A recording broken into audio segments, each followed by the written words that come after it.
Sounds good. And I believe that I should be sharing my screen now, so everyone should be able to see the slides. It's perfect. Awesome. And thank you so much, Allison, for the introduction. And thank you for having us here to speak today on our October report, Quantum Computing and Communications, Status and Prospects. As Allison said, I was the head analyst on this particular product. And before I get into the report itself, I'd just like to talk briefly about GAO and a little about who we are and what we do. So GAO is an independent, nonpartisan agency that works for Congress, and it examines how taxpayer dollars are spent and provides Congress with objective, nonpartisan, fact-based information. And on average, for every dollar that is invested in GAO, the taxpayer sees a return of investment of approximately $100. So within GAO, there are various different mission teams, and the mission team that I'm on is one of GAO's newest mission teams, and it's the Science, Technology, Assessment, and Analytics team. And the work sort of falls in different areas, and one of those different areas is technology assessments, like the report I'll be discussing today. And we also have work in science and technology auditing, and engineering sciences team that does things like cost and schedule estimation. And we also have an innovation lab that develops new capabilities and enhances capabilities to tackle evolving audit challenges. So with that, I'll just discuss a little about the report that I'm talking about today. So the report is answering 3 questions, and those questions relate to the availability of quantum computing and communications technologies and how they work, the potential applications of quantum computing and communications technologies, and the benefits and drawbacks from their development and use, and factors that could affect the development of such technologies, and policy options that are available to help address factors, enhance benefits, or mitigate drawbacks. And I'll start with a brief discussion of qubits because they're used in both quantum computing and communications technologies. And then I'll discuss a little about available quantum computing and communications technologies, along with their potential applications and benefits and drawbacks from their developments and use, and really finish up with a conversation of the factors that could affect development and the policy options that are available to help address those factors. So just to say a little about qubits, quantum computers and communications devices both use or contain physical qubits, and those are the quantum equivalent of a classical bit. And qubits are at various stages of development, with some such as trapped ion and superconducting qubits available for use by the public over the internet. And other technologies are at earlier stages of development and may not be available for use by the general public. And it's not really yet known what type of qubit will power a full-scale quantum computer. So it's too early to focus on the development of any one type of qubit or quantum computer. And with that, I'll just switch to talking about quantum computing and its applications. So there are 2 main methods for quantum computing that are available for limited uses. The first is analog quantum computing, which includes quantum annealing machines such as the D-Wave machine. And the second is gate-based quantum computing. And available gate-based quantum computers are what are described as noisy intermediate scale quantum computers. And these are quantum computers that might be available through IBM's Quantum Experience or through IonQ. So there are multiple companies that have these available. And these quantum computers are not error corrected and have limited computational resources. We're talking up until last year, these were systems that had, for example, dozens of qubits. And a full-scale quantum computer itself is likely going to require over 1 million physical qubits and error correction. So functional quantum computers are also going to require extensive software, and early quantum computing software has been developed to support available quantum computers, but because of NISQ resource constraints, the codes tend to be written and optimized for individual platforms and compiled for every single task. So in order to create a useful quantum computer, one of the things that's going to be important is to be able to concurrently design hardware, software, and algorithms. And the insights gained from doing so may be able to helpful in driving research forward and increasing the chances of successful technology development. So how long is this process going to take? Well, current quantum computers may not be suitable for solving real-world problems, so a full-scale quantum computer itself may be many years away. And quantum computers are going to go through many iterations before the technology is fully developed. And those that are developed in the next 3 to 5 years will likely continue to be larger, noisy, intermediate scale quantum computers. And fault-tolerant quantum computers will likely be developed sometime after that, but it's uncertain as to how long this is going to take.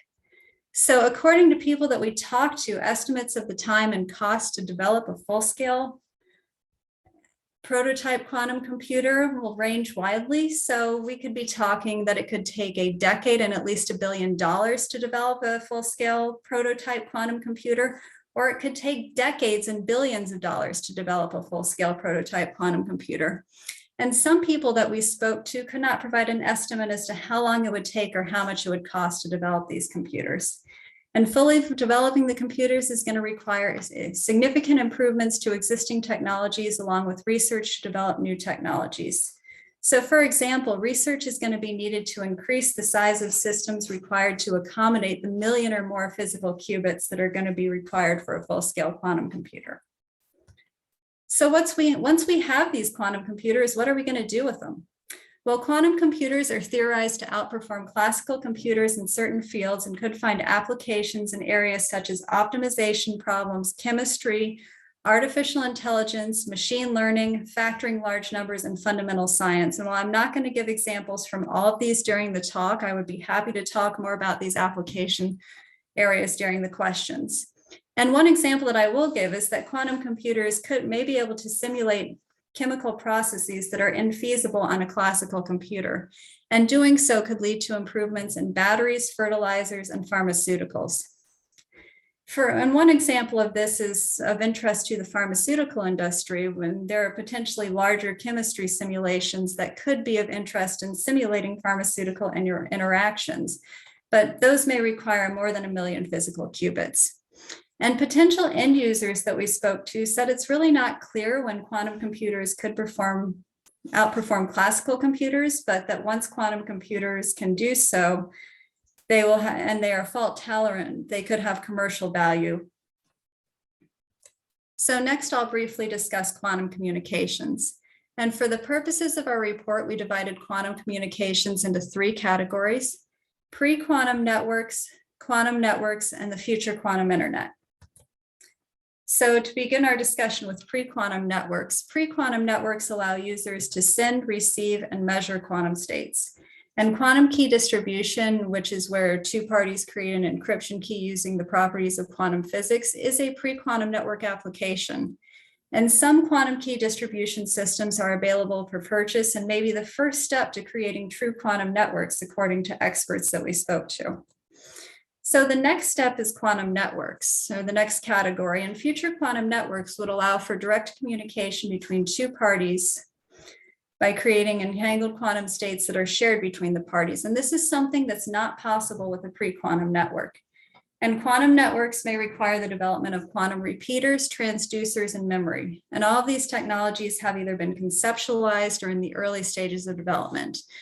And it's important to note here that similar to a quantum computer that's going to depend on classical computers in order to operate, quantum networks are not going to exist in isolation from quantum networks and will rely on them for tasks such as coordinating network operations.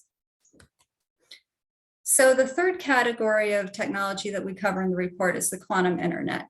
And the future quantum internet is a concept describing an advanced quantum network where quantum communications platforms will connect many devices together globally.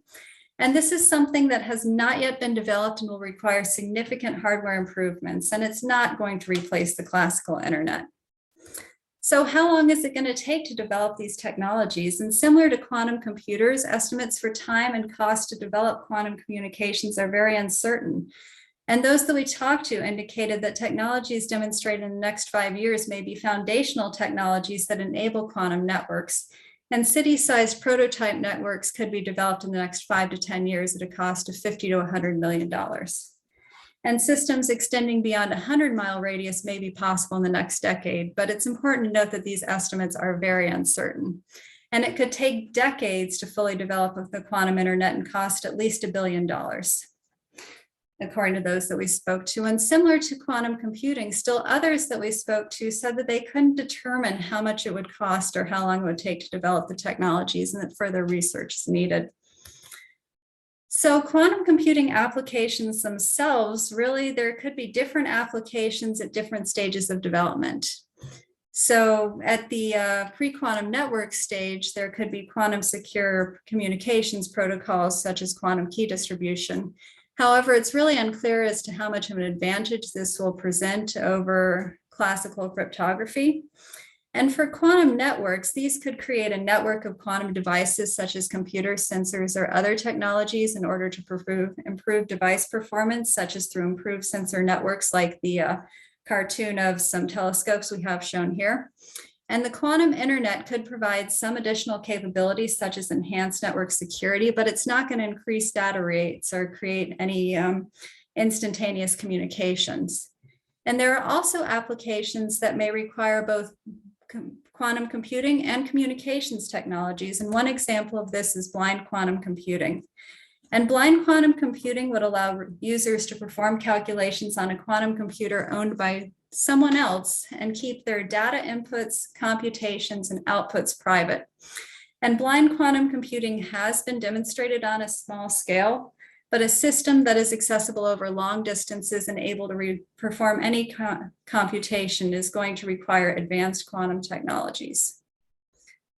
So we've talked some about what these technologies can do in various applications, but there may also be some drawbacks to using these technologies. For example, because a quantum computer processes information differently than a classical computer, end users noted that there could be difficulties understanding the results that a quantum computer provides.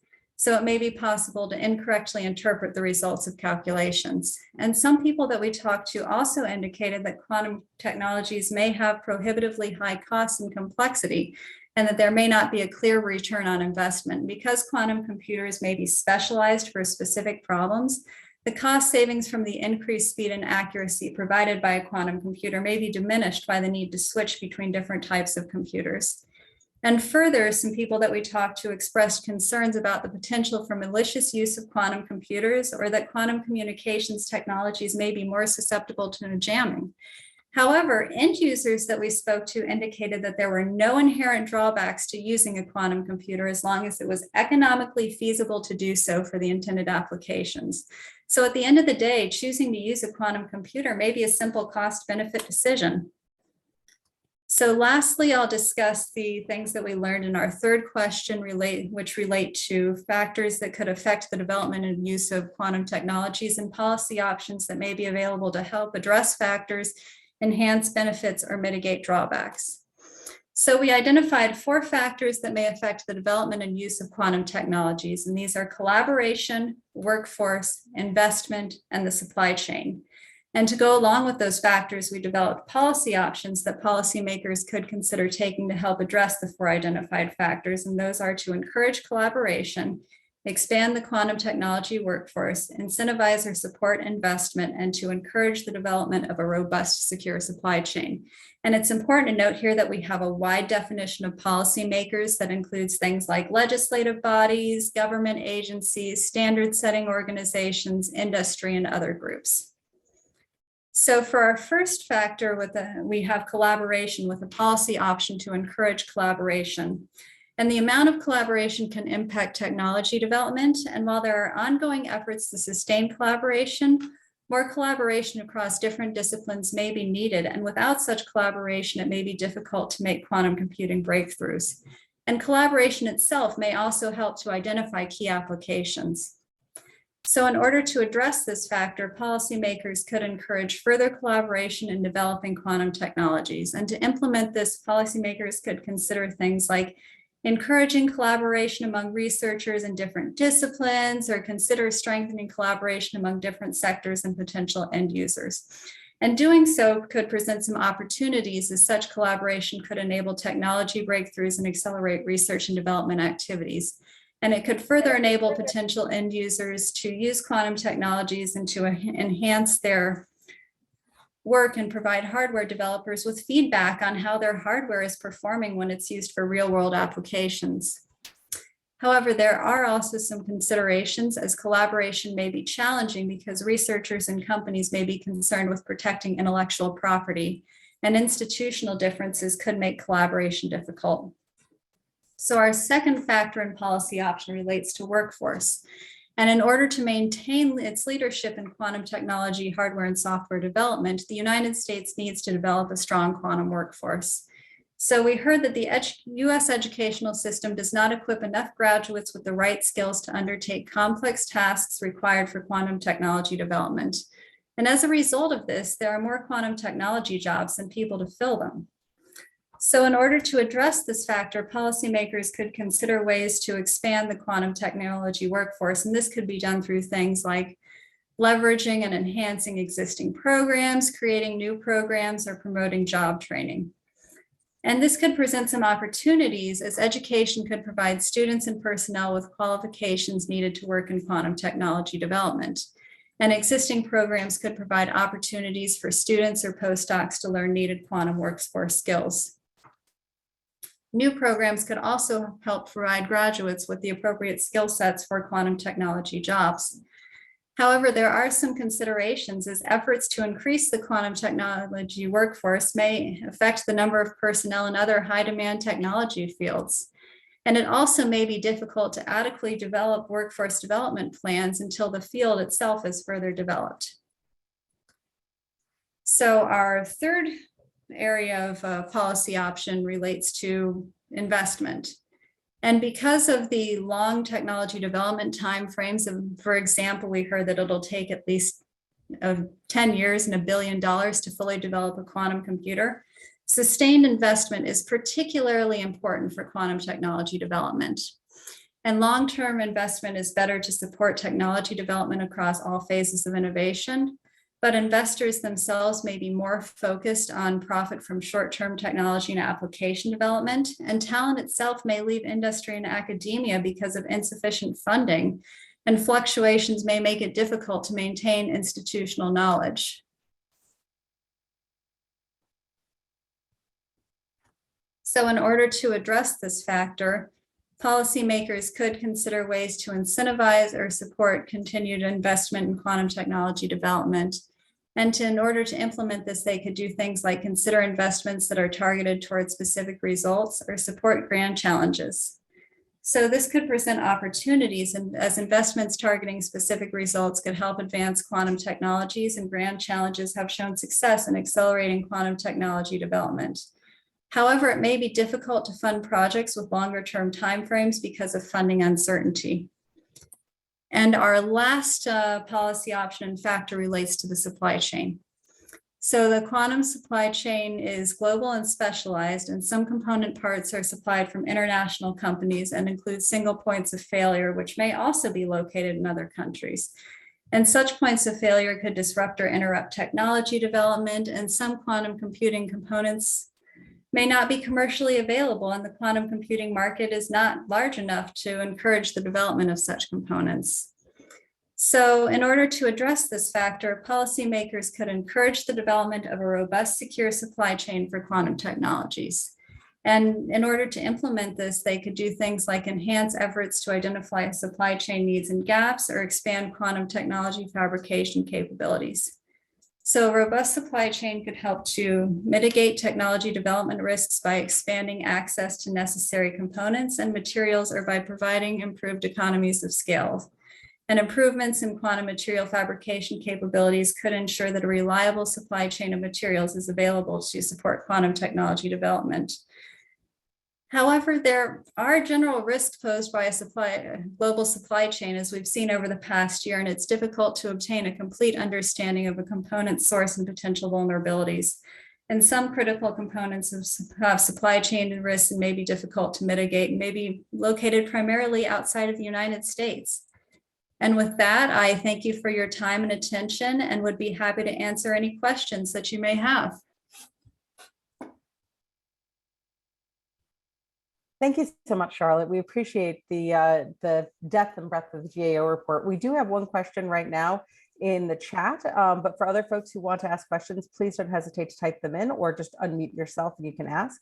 The question in the chat is, are these single points of failure based on the physical assets needed for the current system architectures?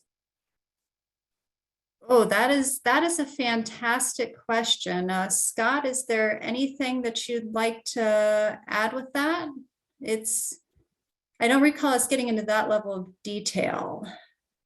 Yeah, I was just wondering in the context that, you know, if qubit management requires a certain percentage of lithium, for instance, or cobalt under current architecture, is that what's leaning towards single points of failure in the supply chain? And if we suddenly move from cobalt to lithium, would that change or something like that? I see.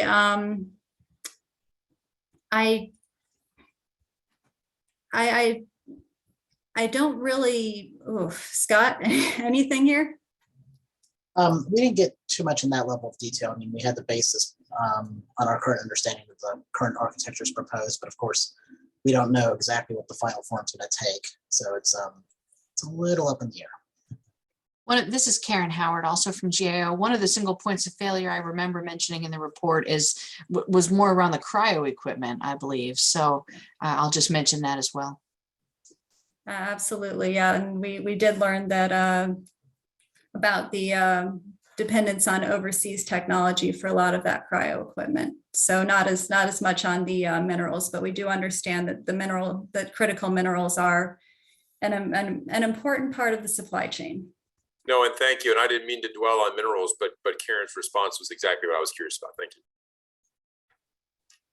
Well, and I think, Jim, also it depends on the type of quantum computing system, because obviously some of them need diamonds, some of them need lasers, and each of those different components may come from somewhere else, not just a mineral. And then you have the cryogenics, which some need and some other ones don't. So yeah, exactly, Allison. And that's where I was kind of wondering if, as we look at trends towards physical, you know, most popular architectures for QC manipulation, what are vulnerabilities in one versus another, perhaps? So. Appreciate it. Lily Chen, you have a question in the chat. Do you want to unmute yourself and ask it? Hello. Lily is our government co-chair for the Quantum Working Group. So. Hi, you mentioned that in the presentation using quantum computers may be a cost decision in the future. So right now, a lot of scientists are working on certain kind of things. They use quantum algorithms to solve some problems. So that's only in the level of the theoretical kind of conclusion about what they can achieve if they have the quantum computers. We know that in the future, they should also consider the cost about the possibilities to solve those problems.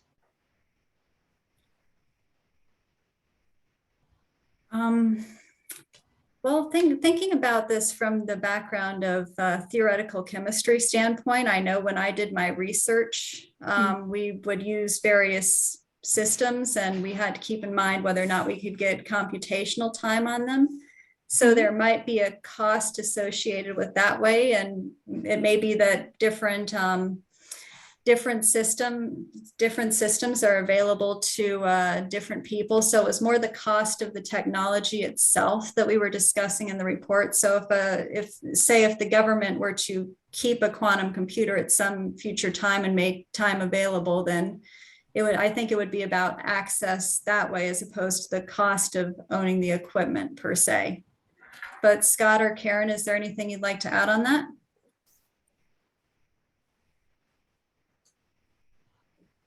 Nothing from me, thank you. And I think that captures it. I mean, as it transitions to a usable technology, there's going to be ways to develop it. It's going to have to be cost effective, right, for particular applications that are desiring its use. I have a quick question for you, and then we'll get back to the questions that are in the chat. You talked about when quantum computers will outpace what classical computers can do, but there is a wide discussion about the symbiotic relationship and hybrid technologies, which utilize both quantum and classical computation. I didn't notice that in your report, and I'm wondering if you guys are looking at that or did look at that in this report as to the benefits of potentially using hybrid applications or hybrid programs that use a little bit of quantum as well as a little bit of classical to be able to solve problems. I concur with Allison's statement. Yes, and that is something that we did hear about throughout the course of our report, and I think we might have touched on it very briefly at times in the report, but yes, it is a potential use of quantum computers moving forward, for example, for things like various artificial intelligence or machine learning calculations, that a portion of the calculation could be done on a quantum computer and other things could be done on a classical computer. So that is something that we certainly heard about over the course of the report. Wonderful. There's a question in the chat about who is the best person at GAO to contact with innovations of quantum breakthroughs for discussions and presentations.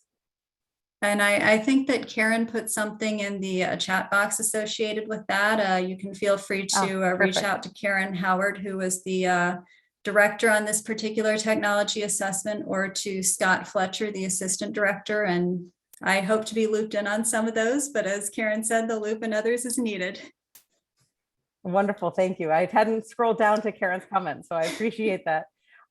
Another comment that was brought up was, should there be a recommendation called like a national quantum moonshot for efforts to address all of these different very complex long range efforts? Is there something that, you know, you'd mentioned grand challenges, but is there other kind of like higher priority moonshot type efforts that you guys would recommend or are thinking about recommending? That could certainly be something that could fit under the policy option for innovation, is something like a national quantum moonshot. The policy options are purposefully at a very high level. So we give examples of things that could be involved in them, but those examples don't preclude anything. So certainly something like a national quantum moonshot is something that could be considered.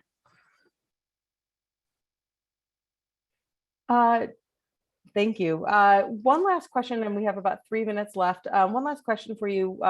When you were looking at and doing your report, did you look at the different pieces of legislation that our Congress and policymakers were already looking at, like the Quantum User Access Program through the Quest bill, or in the National Defense Authorization Act last Congress, or I should say December of 2020, included kind of lists of asking service branches to create lists of problems they want to solve with quantum computing. Did you do any analysis of the legislation that's out there, or was it more just on the actual systems themselves and their current state? We did review legislation, and the background section of our report has a little information about active quantum legislation. So the National Quantum Initiative Act and the various quantum pieces in the NDAA as of October 2020. I certainly understand with the new NDAA, the ball has moved a little on that, but yes, we do have a little information on that. Wonderful, thank you so much. With the last 2 minutes, I just want to personally thank Charlotte, Karen, Scott, and the team at GAO. It was a really thoughtful report, and I appreciate you guys kind of trying to figure out this difficult technology and making it so easy for folks who are not scientific experts to consume it. And any folks who are on the call today and who are not members of ATARC's Quantum Working Group, Lily Chen is the government co-chair from NIST. I am the industry co-chair from D-Wave, and we have Terrell France from Harrisburg University, who's the academic co-chair. We really love to expand the membership because what we're trying to do is educate about the technology, but also bring in wonderful speakers like this so we can make this technology, whether it's quantum computing or quantum sensing or quantum communications, more tangible and understandable, and get the right folks here. So please, as I started this off, reach out to Kirsten or myself. Thank you, Jim St. Clair, for announcing that you just joined as well. We look forward to seeing you. The working group meetings are at this exact same time every 2 weeks. So we appreciate it. And again, the folks at GAO, thank you so much for your time and your thoughtfulness in this report. Thank you. Thanks, everyone. Thank you very much. Thank you. Thank you. Bye. Bye.